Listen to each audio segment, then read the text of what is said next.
I want you to have this. It's beautiful, thank you. It will keep you safe. I will. A single coat changed everything, but neither of them knew they'd been searching for 18 years.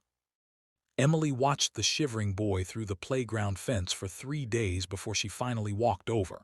She was 8 years old, black, and her family could barely afford their one-bedroom apartment in South Boston. The boy looked maybe 9, white, thin enough that his collarbones showed through his torn shirt. He hadn't moved from that spot in hours.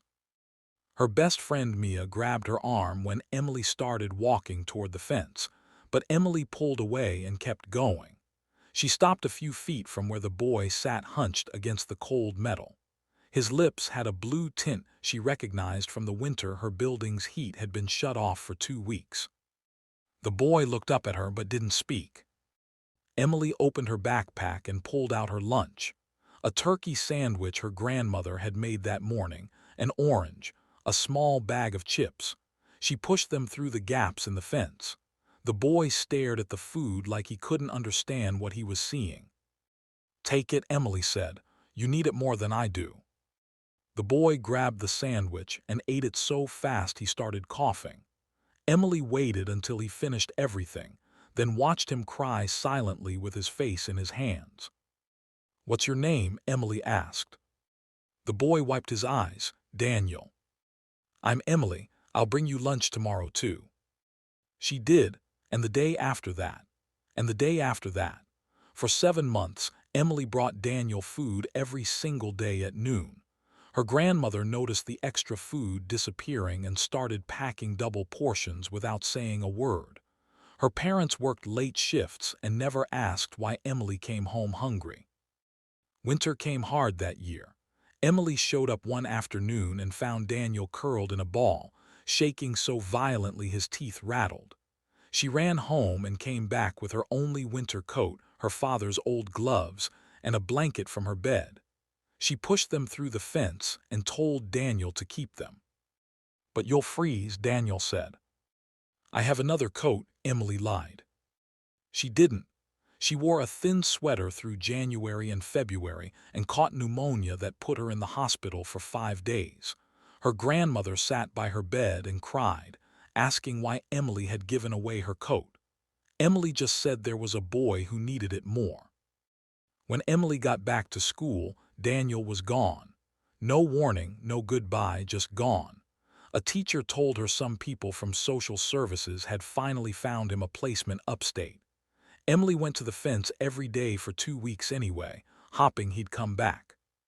He never did.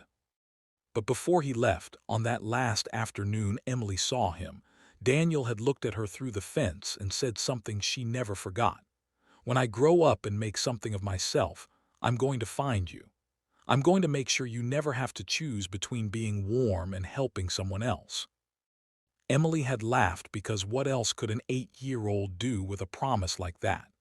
Then she'd untied the blue bracelet from her wrist, the one her grandmother had made her, and tied it around Daniel's wrist through the fence. "So you remember," she'd said. 18 years passed. Emily became a housing advocate in Boston, working 16-hour days trying to keep families from losing their apartments. The pay was terrible, the work was exhausting, and she went home most nights feeling like she was bailing out the ocean with a teaspoon. But she kept going because she remembered what it felt like to watch someone suffer and actually be able to do something about it. She lived in the same neighborhood where she'd grown up, in a small apartment she could barely afford. Her student loans were crushing her. Her car had died 6 months ago and she'd been taking the bus ever since. But she was helping people, and that mattered. Daniel's name was Daniel Cross now, and he'd built a real estate empire worth $63 million. He owned properties in 8 states, employed over 200 people, and had more money than he could spend in 3 lifetimes. None of it made him happy. Every building he bought, every deal he closed, every dollar he made, he thought about Emily, the girl who'd saved his life and then vanished. He'd hired investigators, spent hundreds of thousands of dollars, searched for 7 years. Nothing. Emily Hayes was too common a name, and her family had moved 3 times since 2009. So Daniel changed his strategy. He started buying properties in South Boston, specifically in the neighborhoods around the elementary school where Emily had found him. Apartment buildings, commercial spaces, entire blocks. If Emily was still in Boston and still helping people, she'd be there. That's who she was. Tonight Daniel was attending a tenant rights meeting in a community center he'd just purchased. He usually sent his lawyers to these things, but something told him to go himself. He couldn't explain it, just a feeling that tonight mattered. Emily arrived at the meeting 10 minutes late, stressed and exhausted. She'd spent the afternoon trying to help a single mother avoid eviction and had lost. The woman and her 3 kids would be out by Friday. Emily felt like she was failing everyone. The community center was packed. At least 70 people crammed into a room meant for 50, and everyone looked angry. A new landlord had bought the building next door and was raising rents by 40%. People were going to lose their homes. Emily found a seat in the back and tried to focus, but her mind kept drifting to all the cases she was losing, all the people she couldn't save. The building owner's representative stood at the front. Tall, expensive suit, confident in a way that made Emily's jaw tighten. These people always looked the same. Rich, disconnected, here to explain why displacement was actually good for the community. But when the man started talking, something in his voice made Emily look up. "I know you don't trust me," he said. "I know you've heard promises from developers before and watched them break everyone. I'm not here to make excuses or sell you anything. I'm here because 18 years ago, I was homeless in this neighborhood. I was 9 years old and I would have died if a little girl hadn't fed me every day for 7 months." The room went silent. Emily's heart stopped. That girl gave me her lunch when her own family had nothing. She gave me her coat in the middle of winter and got sick because of it. She saved my life and I never got to thank her. Her name was Emily Hayes. If anyone here knows her, please tell her I've been looking for her for 7 years. Emily couldn't breathe. Her hands were shaking. She stood up without thinking and 60 people turned to look at her. Daniel stopped mid-sentence when he saw her face. They stared at each other across the crowded room. 18 years collapsed into nothing. "Emily," Daniel said. His voice broke on her name. She nodded because she couldn't speak. Daniel walked toward her, but the crowd was too thick and people were talking now, confused and curious. Emily pushed through to the side door and Daniel followed her out into the hallway. They stood facing each other in the empty corridor, both of them crying. "You're alive," Emily said. "I thought about you every day." "I looked for you," Daniel said, "for 7 years. I hired people, spent everything I couldn't find you." Emily pulled something from her purse, a faded photograph, creased and worn. 8-year-old Emily standing by the playground fence. "You left this," she said. "It was stuck in the fence the day after you disappeared." Daniel reached into his jacket pocket and pulled out a small Ziploc bag. Inside was a blue fabric bracelet, carefully preserved. "You gave me this," he said. "I've carried it every single day for 18 years." They sat in Emily's tiny office in the community center with the door closed. Daniel couldn't stop staring at her, trying to reconcile the 8-year-old girl he remembered with the woman in front of him. "Tell me everything," Emily said. "What happened after you left?" Daniel took a breath. "Social services placed me with a foster family in Worcester. They were good people, but they had 4 other kids and I was just another mouth to feed. I aged out at 18 with nothing. Spent 2 years working construction, sleeping in my car, saving every dollar." He described how he'd taken night classes, learned about real estate, bought his first property at 21 with money he'd borrowed from everyone who'd take a chance on him. How he'd built something from nothing because a little girl had once shown him that people could be kind for no reason. Emily told him about college, about law school that she dropped out of when her grandmother got sick, about becoming a housing advocate because She couldn't stop thinking about all the people falling through the cracks the way Daniel had. "I kept your coat," Daniel said quietly. "It's in a storage unit with my other important things. I couldn't let it go." Emily's vision blurred. "I told my grandmother I had another coat. She knew I was lying, but she never said anything, just started packing me extra food." "Your grandmother knew?" Daniel asked. "She died 6 years ago," Emily said. "But before she did, she told me she was proud of me for choosing to help you. Said it was the most important thing I'd ever do."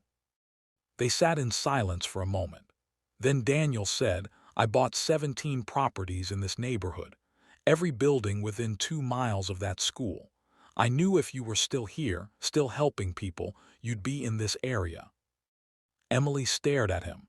"You bought 17 buildings looking for me." "I would have bought 100. He leaned forward. "Emily, I made a promise to you when I was 9 years old. I said I'd make sure you never had to choose between being warm and helping someone. I meant it." He pulled out a folder and handed it to her. Inside was a business proposal, a nonprofit organization called the Blue Bracelet Foundation, dedicated to housing advocacy, tenant rights, and homelessness prevention. Budget of $8 million for the first 3 years. The executive director position was offered to Emily. Salary of $140,000. Full staff, full benefits, complete operational control. "This is real," Daniel said. "This isn't charity, and it isn't because of what happened between us. This is because you've spent your entire adult life doing this work and you're good at it. The best I could find. You know this community, you know these issues, and you care about the people no one else sees." Emily read through the proposal with shaking hands. It was everything she'd ever wanted. The resources to actually help people, to stop families from being displaced, to give people the kind of second chance Daniel had gotten. But there was something she needed to know first. "Is this contingent on us?" she asked. "On whatever might or might not happen between us personally?" Daniel shook his head. "You'll have a 5-year contract with legal protections, a board of directors that I don't control. This foundation exists whether we ever speak again after tonight or not. I'm offering you this because it's what should exist in the world, and you're the person who should run it." Emily set the folder down. "Why now? Why not do this 7 years ago when you first started looking for me?" "Because 7 years ago I wasn't ready. I was still angry, still trying to prove something. I needed to become someone who could actually build this the right way, someone you'd be proud of." Emily stood and walked to the small window overlooking the parking lot. She thought about her grandmother, about all the families she'd tried to help, about 8-year-old her giving away her coat because someone needed it more. She turned back to Daniel. "I have conditions." "Name them," he said. "The foundation has to hire people from the communities we serve. No outside consultants who don't understand what it's like to worry about rent." "Done." "I want a tenant advisory board with real decision-making power, not symbolic, actual power." "Agreed." "And I want to keep working 1 day a week with my current clients, the people I've already made commitments to. I don't abandon them just because I have a bigger budget now." Daniel smiled. "We'll write it into your contract, anything else." Emily sat back down. "I need you to understand something. I didn't feed you because I wanted gratitude or recognition or some future payoff. I did it because you were a kid who needed help and I could help you. That's it." "I know," Daniel said, "but that doesn't mean I can't spend the rest of my life trying to honor what you taught me." Emily looked at the proposal again. At the budget, the scope, the possibility of actually fixing some of the broken systems she'd been fighting against for years. She took a breath. "Okay, yes, let's do this." The foundation launched 4 months later. Emily hired a staff of 12, all from the neighborhoods they'd be serving. They opened offices in 3 of Daniel's buildings. Within the first 60 days, they'd prevented 43 evictions and secured housing for 26 families. Daniel stayed involved but kept his distance. He attended board meetings, approved budgets, and made himself available when Emily needed him. But he didn't push, didn't try to turn their reconnection into something it wasn't ready to be. They had dinner once a month, always professional, always focused on the work. But there were moments when their eyes would meet and something unspoken would pass between them. Recognition, connection, the weight of 18 years and a promise kept. 6 months in, Emily called Daniel at midnight. One of her clients, a teenage girl aging out of foster care, had nowhere to go. Every shelter was full. It was January and the temperature was dropping into the teens. Daniel met Emily at his office 20 minutes later. Together, they found the girl an apartment in one of his buildings, furnished it with basics from a 24-hour store, and made sure she had food and heat. By 3 in the morning, the girl was safe and asleep. Emily and Daniel sat in his car outside the building, too tired to drive home yet. "Thank you," Emily said, "for showing up, for helping." Daniel looked at her. "You taught me this, all of it. How to see people, how to help without needing credit, how to just do what needs to be done. You were 9 years old. You barely knew me. I knew you better than I've known most people I've spent years with. You showed me who I wanted to be." They sat in comfortable silence. Then Emily said, "I need to tell you something." Daniel waited. "I think about you all the time," Emily said. "I have since I was 8 years old. And being around you now, working with you, it's making me feel things I don't know what to do with." Daniel's heart was pounding. "What kind of things?" "Like maybe that promise you made wasn't just about the work. Like maybe we were always going to find each other again." Daniel reached for her hand. "I've been in love with you since I was 9 years old. I know that sounds impossible, but it's true. You were the first person who ever made me feel like I mattered." Emily's eyes filled. "I don't know if I'm in love with you, but I know I feel something, something that scares me because it's so big." "Then let's figure it out together," Daniel said. "No pressure, no expectations. Just two people who found each other again and want to see what that means." Emily nodded. "Okay, let's try." They dated quietly for 8 months. Dinners after work, long walks through the city, conversations that lasted until dawn. Emily introduced Daniel to her remaining family. Daniel took Emily to visit his old foster family in Worcester. They learned each other slowly, carefully, building something real. The foundation grew. A year in, they'd helped 230 families. 18 months, 400. The model started getting attention from other cities. Daniel funded expansion into Providence and Hartford. Emily testified before the state legislature about housing policy. Daniel bought more buildings and converted them to affordable housing. Together, they were changing systems, shifting paradigms, proving that different approaches could work. But there were hard days, too. Days when Emily came home crying because she'd lost a case, because a family had been evicted anyway, because the systems were still broken in ways money couldn't fix. Daniel learned to just hold her, to listen, to not try to solve everything. And there were days when Daniel's past came back hard. When he'd wake up from nightmares about being 9 and starving, when he'd see homeless kids on the street and spiral into guilt about all the ones he couldn't save. Emily learned to be present, to remind him that he was doing enough, that he couldn't fix everything alone. 2 years after they reconnected, Daniel took Emily back to the playground where she'd first fed him. The fence was still there, rusty and worn. They stood on opposite sides of it, mirroring 8-year-old them. "I bought this property," Daniel said. "The school, the playground, everything." Emily looked at him. "Why?" "Because this is where my life started, where someone showed me that kindness was real. I'm going to build a youth center here. Free programs for kids who need them, tutoring, meals, safe space. Everything I needed when I was 9. Emily reached through the fence and took his hand, the same way she'd passed him that first sandwich. "You did it," she said. "You became exactly who you said you'd be." Because you showed me it was possible, Daniel said. You gave me a future when I had nothing.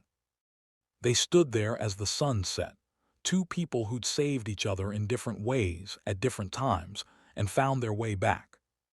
3 years after reconnecting, the foundation had helped over 800 families across 3 states. Emily had become a recognized expert in housing policy. Daniel had redirected half his business toward affordable housing development. They were making real change. But their relationship had stayed quiet, deliberately private. They'd never made it official, never defined what they were to each other.